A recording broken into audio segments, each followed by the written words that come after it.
Hello everyone, class 10th exercise 5.1 arithmetic progression. पहला question है, in which of the following situation does the list of numbers involve make an arithmetic progression and why. चार conditions दिए हुए हैं, आपको बताने हैं कि इसमें जो नंबर इन्वॉल्व हैं वो अरिथमेटिक प्रोग्रेशन है या नहीं है। तो अरिथमेटिक प्रोग्रेशन हम ऐसे प्रोग्रेशन को बोलते हैं जिसमें नंबर्स जो हैं एक डेफिनेट इंटरवल में इंक्रीज करते हैं या फिर डिक्रीज करते हैं, मतलब कॉमन डिफरेंस उनका हर स्टेप पे सेम होना चाहिए, जो कि मैं इंट्रोडक्शन वीडियो में आपको बता चुका हूं। आइए देखते हैं पहला question. The taxi fare after each kilometre when the fair is ₹15 for the first kilometre. First kilometre के लिए 15 रुपीज आपको पे करना पड़ता है, ठीक है। ₹8 फॉर ईच एडिशनल किलोमीटर। उसके बाद आप अगर आगे जाते हैं तो 8 ऐड हो जाएगा, 23 रुपीज आपको पे करना पड़ेगा। फिर अगर आप आगे अगले किलोमीटर के लिए जाते हैं तो फिर इसमें 8 रुपीज ऐड हो जाएगा, तो ये कितना हो जाएगा, 31 हो जाएगा, एंड सो ऑन, ये बढ़ते चला जाएगा। आपसे पूछा गया है क्या ये अरिथमेटिक प्रोग्रेशन है। यस, अरिथमेटिक प्रोग्रेशन है। क्यों अरिथमेटिक प्रोग्रेशन है? क्योंकि देखो यहाँ पे डिफरेंस जो है वो सेम है, 8 रुपीज इंक्रीज हो रहा है, ठीक है। और in another language you can say कि 23 minus 15 is 8, 31 minus 23 is equal to 8। मतलब जैसे जैसे आप आगे बढ़ेंगे तो अगर इस टर्म में से पहले टर्म को माइनस करेंगे तो डिफरेंस हमेशा सेम होगा। Therefore it is arithmetic progression. Arithmetic progression में नंबर जो है एक डेफिनेट इंटरवल में आगे की तरफ इंक्रीज करते हैं या डिक्रीज करते हैं, इसलिए ये अरिथमेटिक प्रोग्रेशन है। Second question, the amount of air present in a cylinder when a vacuum pump removes 1/4 of the air remaining in the cylinder at a time। देखो सपोज मान लो उसमें x सेंटीमीटर क्यूब एयर है, तो the amount of air present in cylinder when a vacuum pump removes 1/4 of the air remaining in the cylinder at a time. तो इसमें से जब 1/4 remove होगा तो ये x/4 होगा, ठीक है ना। तो पहली चीज सबसे सीधी सी पहचान है कि ऑफ का मतलब मल्टीप्लाई हो रहा है, यहां जो सब्सिक्वेंट टर्म है वो मल्टीप्लाई होते जाएंगे, तो ये अरिथमेटिक प्रोग्रेशन नहीं है, ठीक है। यहां ऐड नहीं हो रहा है, ऑफ 1/4 ऑफ, यहां क्लियर है। ऑफ का मतलब होता है मल्टीप्लाई, इसलिए ये अरिथमेटिक प्रोग्रेशन है। Next, the cost of digging a well after every metre of digging when it cost ₹150 for the first metre and the rises by. पहले मीटर जब डिगिंग का चार्जेस जो है कितना है, 150 रुपीज है फॉर द फर्स्ट मीटर। उसके बाद अगर आप सेकेंड मीटर इंक्रीज करते हैं तो 50 रुपीज चार्ज इंक्रीज हो जाएगा, तो आपको 2 मीटर अगर आप कराते हैं तो 200 रुपीज लगेगा। इस तरह ये 50-50 इंक्रीज करते चला जाएगा। तो देखो एक डेफिनेट नंबर इंक्रीज कर रहा है तो डेफिनेटली ये क्या होगा, अरिथमेटिक प्रोग्रेशन होगा। Next question is the amount of money in account every year when 10,000 rupees is deposited at compound interest. तो अगर आप कंपाउंड इंटरेस्ट और सिंपल इंटरेस्ट का डिफरेंस समझते हैं तो फिर ये क्वेश्चन आपके लिए आसान है। देखो compound interest is interest on interest, ठीक है। तो मान लो अगर सपोज एक एग्जांपल देकर समझाता हूं, मान लो आपने 1000 रुपीज कंपाउंड इंटरेस्ट बैंक से लोन लिया 10% के रेट ऑफ इंटरेस्ट पे, तो ये अगले साल कितना हो जाएगा, 1100 हो जाएगा। बट इसके अगले साल 1100 पे इंटरेस्ट काउंट होगा, तो 1100 का 10% 110 रुपीज होगा, तो इसमें 110 ऐड हो जाएगा, तो ये हो जाएगा आपका 1210। अब यहाँ देखो डिफरेंस यहीं पे, यहाँ पे क्या चीज का डिफरेंस है, यहाँ पे 100 रुपीज का डिफरेंस है और यहाँ पे 110 रुपीज का डिफरेंस हो गया, ठीक है। तो एक डेफिनेट इंटरवल में ये इंक्रीज नहीं करेगा, फिर अगले साल 1210 पे इंटरेस्ट चार्ज होगा तो वो कुछ अलग अमाउंट आएगा। तो इसलिए ये कंपाउंड इंटरेस्ट है, इसलिए ये अरिथमेटिक प्रोग्रेशन नहीं होगा, क्योंकि कंपाउंड इंटरेस्ट में रेट ऑफ इंटरेस्ट इस अकॉर्डिंग इंक्रीज करते हैं, आपने पढ़ा होगा, ठीक है। P × 1 + R। पहले ईयर में N1 हो जाएगा, दूसरे ईयर में 2 हो जाएगा। बट यहीं अगर सिंपल इंटरेस्ट रहता, ठीक है ना, तो एक फिक्स्ड अमाउंट इंक्रीज करता है। जैसे 1000 रुपीज है, सिंपल इंटरेस्ट पे होगा तो एक साल के बाद 110 रुपीज होगा, 1100 होगा 10% के रेट ऑफ इंटरेस्ट से। उसके अगले साल 1200 होगा, उसके अगले साल 1300। तो अगर ये सिंपल इंटरेस्ट होता तो ये अरिथमेटिक प्रोग्रेशन था। ये कंपाउंड इंटरेस्ट है, इस पे इंटरेस्ट ऑन इंटरेस्ट काउंट होगा। तो पहले साल जो प्रिंसिपल होगा, अगले साल प्रिंसिपल चेंज हो जाएगा, उसके अगले साल चेंज हो जाएगा। जब प्रिंसिपल चेंज करेगा तो रेट ऑफ इंटरेस्ट इंटरेस्ट भी चेंज होते जाएगा। इसलिए यहाँ पे डिफरेंस जो होगा हमेशा इक्वल नहीं होगा, इसलिए ये कंपाउंड इंटरेस्ट का क्वेश्चन है और ये अरिथमेटिक प्रोग्रेशन नहीं है। फर्स्ट क्वेश्चन हमारा हो गया। Question number 2, right first 4 terms of AP when the first term को ए दिया हुआ है एंड कॉमन डिफरेंस को दे दिया हुआ है। तो देखो ए हमारा 10 है, मतलब फर्स्ट टर्म हमारा 10 है, तो सेकंड टर्म क्या होगा 10 प्लस डी, 10 इंक्रीज कर देंगे तो ये हो गया 20, ठीक है। A3 कितना होगा 20 में 10 इंक्रीज कर देंगे 30, और A4 हमारा कितना होगा 30 में 10 इंक्रीज कर दो, इट इज 40। मतलब आपको फर्स्ट 4 टर्म्स लिखने हैं, तो 1 2 3 4 यही होगा हमारा। तो हमारा जो सीरीज होगा वो कुछ ऐसा होगा, यहां मैं लिख देता हूं 10 20 30 और 40 हो गया ये क्वेश्चन। अब नेक्स्ट देखते हैं। a इज इक्वल टू -2, मतलब फर्स्ट टर्म हमको -2 लेना है, तो सेकेंड टर्म हमारा कितना होगा -2 में कॉमन डिफरेंस ऐड कर देंगे तो फिर -2 नहीं होगा। सिमिलरली A3 जब लेंगे तो ये भी second term A2 plus common difference 0, ये भी -2 ही होगा, ये हर बार -2 ही आएगा। तो यहाँ पे हमारा सीरीज क्या हो जाएगा -2 -2 -2 -2। फर्स्ट 4 टर्म लिखने हैं, यहाँ पे कॉमन डिफरेंस 0 है। यहाँ देखते हैं a is equal to 4, d is equal to -3, तो a1 हमारा 4 है, a2 हमारा कितना हो जाएगा 4 first term plus d -3 which is 1 हो जाएगा। a3 हमारा कितना हो जाएगा 1 सेकेंड टर्म में कॉमन डिफरेंस ऐड कर देंगे, ठीक है, तो ये -2 हो जाएगा। a4 हमारा कितना हो जाएगा -2 थर्ड टर्म में, इसमें हमारा कॉमन डिफरेंस ऐड कर देंगे, ये हो जाएगा -5, ठीक है। तो हमारा फर्स्ट 4 टर्म क्या है 4 1 -2 और 5, 4 1 -2 और -5, ये हमारा फर्स्ट 4 टर्म आ गया। यहाँ देखते हैं फर्स्ट टर्म हमारा क्या होगा a1 -1 होगा, a2 कितना होगा -1 प्लस हाफ, तो -1 में प्लस हाफ करेंगे तो क्या होगा, ये हो जाएगा -2 प्लस 1, तो -1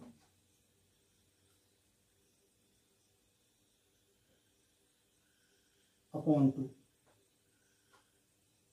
ठीक है।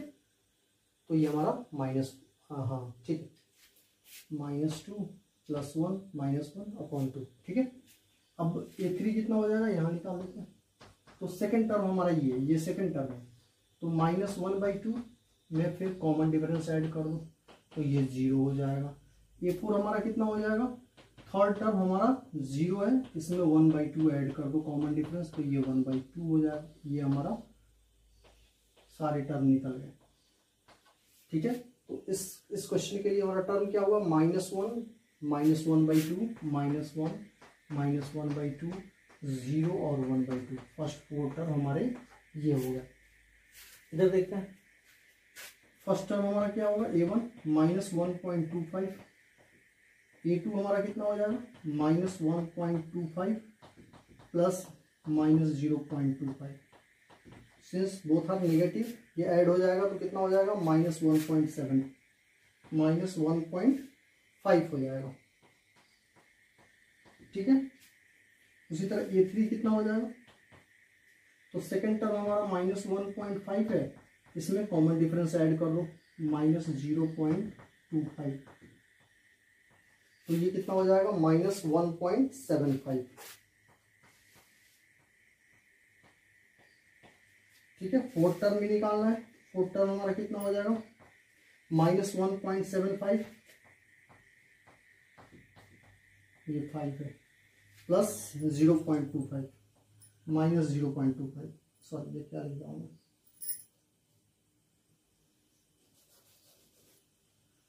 प्लस -0.25, तो ये हो जाएगा आपका -2।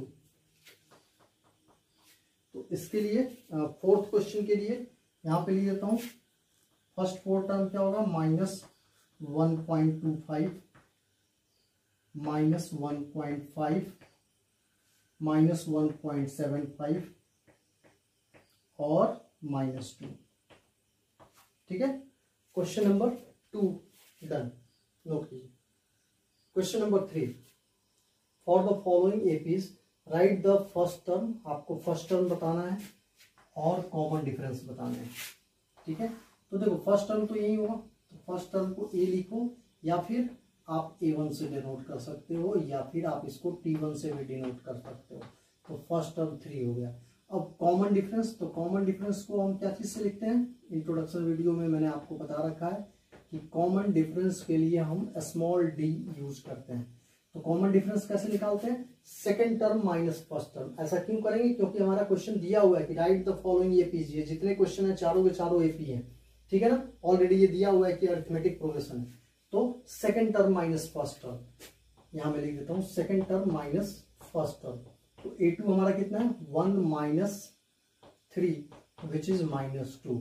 आप third term minus second term भी कर सकते हैं। तो -1 -1 दैट इज -2 होगा, -3 -1 ये भी -2 होगा। तो आप किसी भी टर्म में से उसके पहले वाले टर्म को माइनस करके कॉमन डिफरेंस निकाल सकते हैं। यहां देखिए, यहां फर्स्ट टर्म जिसको कि A या A1 या T1 आप लिखेंगे, फर्स्ट टर्म कितना है -5 है। कॉमन डिफरेंस जिसको हम D से डिनोट करते हैं क्या होगा -1 -5। ध्यान दीजिएगा, इसमें से इसको हम माइनस कर रहे हैं, तो -1 माइनस का साइन और ये -5 माइनस होगा। तो ये देखना, ये हो जाएगा -1 + 5 विच इज 4 आएगा। यहां भी आप करके देख लीजिए, 7 - 3 4 होगा, 3 -1 भी 4 ही होगा। अब आते हैं इस क्वेश्चन को देखते हैं। फर्स्ट टर्म क्या है, फर्स्ट टर्म 1/3 है। कॉमन डिफरेंस निकालना है, तो सेकंड टर्म में से फर्स्ट टर्म को माइनस कर देता हूं, इट इज 4/3। आगे भी आप माइनस करके देखेंगे 4/3 ही होगा। यहां देखिए, यहाँ पे फर्स्ट टर्म क्या होगा 0.6। और कॉमन डिफरेंस कैसे निकालेंगे, कॉमन डिफरेंस को डी से लिखते हैं। कॉमन डिफरेंस निकालेंगे this one minus this one, या this one minus this one. हमेशा इसमें से पिछले वाले टर्म को माइनस करेंगे, ध्यान रखिए कॉमन डिफरेंस निकालने के लिए। तो 1.7 माइनस 0.6 कर लो, तो ये कितना हो जाएगा 1.7 है ना, हाँ, तो ये हो जाएगा 1.1 हो जाएगा। ठीक है, आप कहीं भी डिफरेंस निकाल के देखेंगे ये 1.1 ही होगा। Question number 3 done. नोट कीजिए। Fourth question, which of the following are in AP, इसमें से कौन से एपी हैं। If they form an AP, अगर इनमें से जो कोई एपी है तो आपको कॉमन डिफरेंस बताना है। Find the common difference and 3 more terms, और आगे के 3 टर्म्स बताने हैं। आइए देखते हैं पहला 2 4, तो 4 - 2 कॉमन डिफरेंस यहाँ पे 2 हो गया। 8 - 4, यहाँ पे डी जो है आपका 4 आ गया। चूंकि इस कॉमन डिफरेंस इक्वल नहीं है, सिंस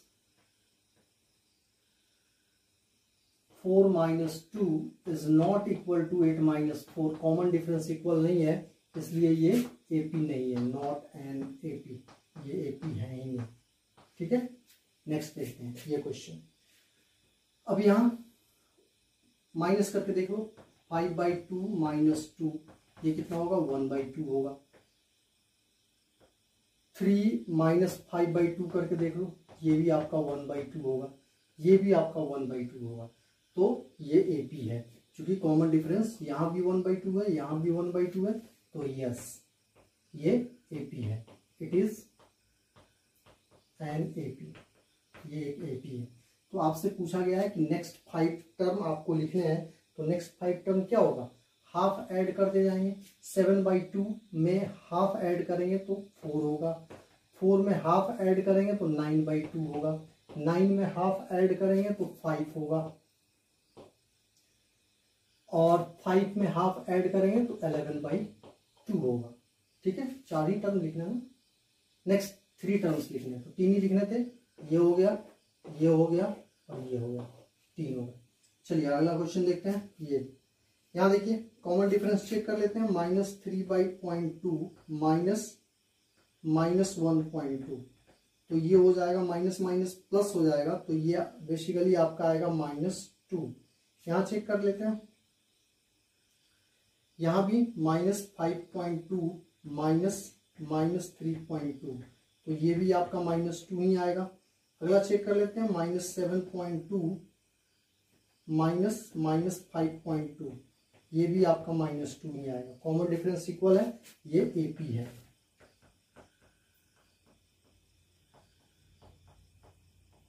ठीक है, अब जब AP है तो इसके नेक्स्ट 3 टर्म क्या होंगे, -2 ऐड करते जाओ, तो -2 ऐड करोगे तो ये हो जाएगा -9.2 -11.2 -13.2। नेक्स्ट 3 टर्म मिल गए, कॉमन डिफरेंस ऐड करते जाएंगे। यहाँ देखते हैं, सेकेंड टर्म में से माइनस कीजिए, -6 -10 इट इज 4, -2 में से, इसमें से थर्ड टर्म में से सेकेंड टर्म को माइनस कीजिए, -6 it is also 4, 2 -2 it is also 4। Common difference equal है, इसका मतलब ये AP है। Yes, it is N AP, ये AP है। अब आपको नेक्स्ट 4 टर्म लिखने हैं, 3 टर्म लिखने हैं, तो 4 ऐड करते जाएंगे, 2 + 4 6 हो जाएगा, 6 + 4 10 हो जाएगा, 10 + 4 14 हो जाएगा। यहाँ चेक करते हैं, 3 + √2 सेकेंड टर्म -3, तो ये कितना हो जाएगा, √2। यहाँ देखते हैं, 3 + 2√2 -3 + √2, क्योंकि इसमें 2 टर्म है, बाइनोमियल है, एक रैशनल है, दूसरा इरेशनल पार्ट है। तो ओपन करके देखते हैं क्या होगा, 3 + 2√2 -3 - √2, माइनस साइन के बाद ब्रैकेट ओपन होगा, साइन चेंज हो जाएगा, तो ये 3 और 3 कैंसिल हो गया, 2√2 में से -√2 आप करेंगे तो ये √2 होगा, यहाँ भी √2 आया। अगला चेक कर लेते हैं, 3 + 3√2 -3 + 3√2 -3 + 2√2, तो ये भी हमारा √2 ही आएगा। मतलब क्या है, ये AP है। Yes, it is AP।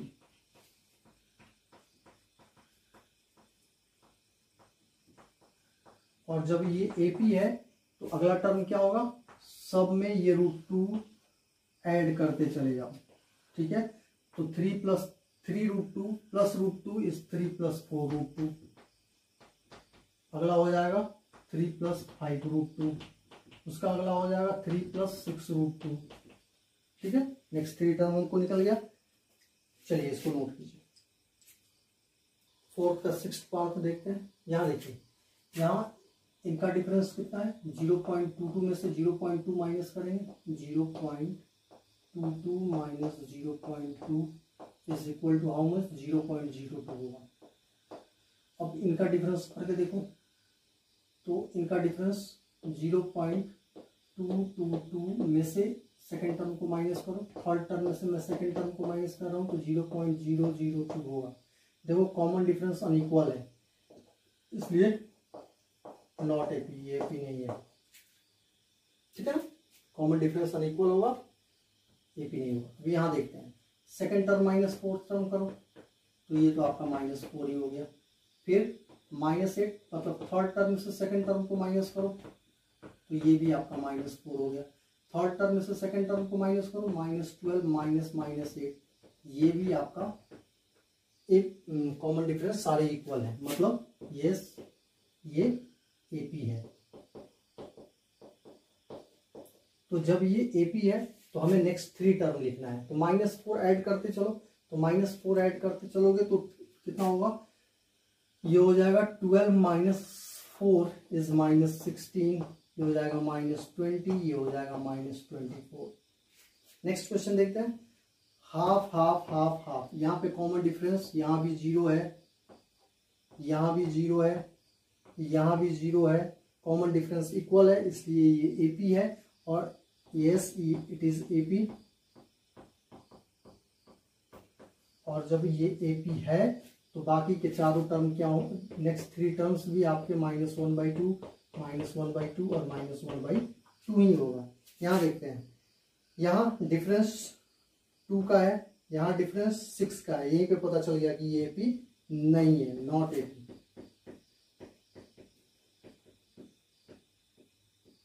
Basically यहाँ पे देखो ये 3 टाइम्स हो रहे हैं, 1 इंटू 3 3, 3 इंटू 3 9, 9 इंटू 3 27। तो इस तरह के प्रोग्रेशन ज्योमेट्रिक प्रोग्रेशन होते हैं। यहाँ देखते हैं, second term minus first term a आ गया, फिर third term 3a minus second term 3a आ गया, फिर fourth term minus third term it is also a, therefore common difference are equal, therefore it is an AP. जब AP है यहाँ लिख दो यस इट्स एपी। और जब ये एपी है तो आपको नेक्स्ट 3 टर्म लिखने हैं, तो ए ऐड करते चलो, ये हो जाएगा 5a 6a 7a and so on. यहाँ देखते हैं, यहाँ भी देख लीजिए ए स्क्वायर माइनस ए स्क्वायर माइनस ए ही होगा, ए क्यू माइनस ए स्क्वायर, ए क्यू माइनस ए स्क्वायर। कॉमन डिफरेंस यहाँ पे सेम नहीं है, देयरफॉर नॉट एपी। यहाँ देखते हैं, यहाँ भी कॉमन डिफरेंस सेम नहीं है, ठीक है। √3 √6 है, तो √6 माइनस √3 उतना ही होगा। ये 3 है, 3 माइनस √6 उतना ही होगा, कॉमन डिफरेंस अनइक्वल है, देयरफॉर नॉट एपी।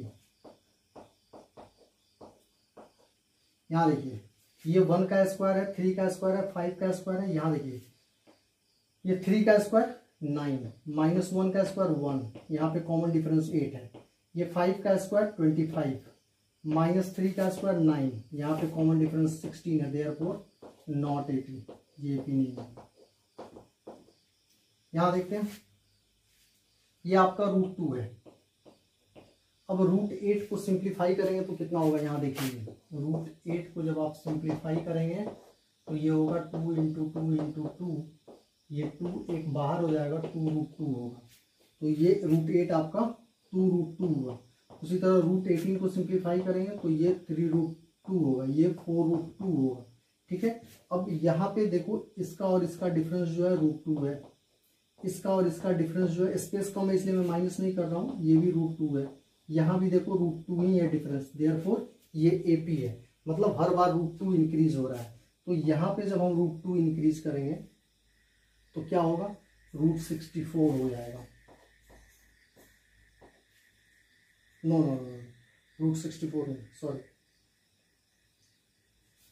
√2 इंक्रीज करेंगे तो 4√2 में √2 इंक्रीज करेंगे तो 5√2 हो जाएगा। तो 5√2 को हम लिखेंगे 25 2 जा 50 हो जाएगा ये।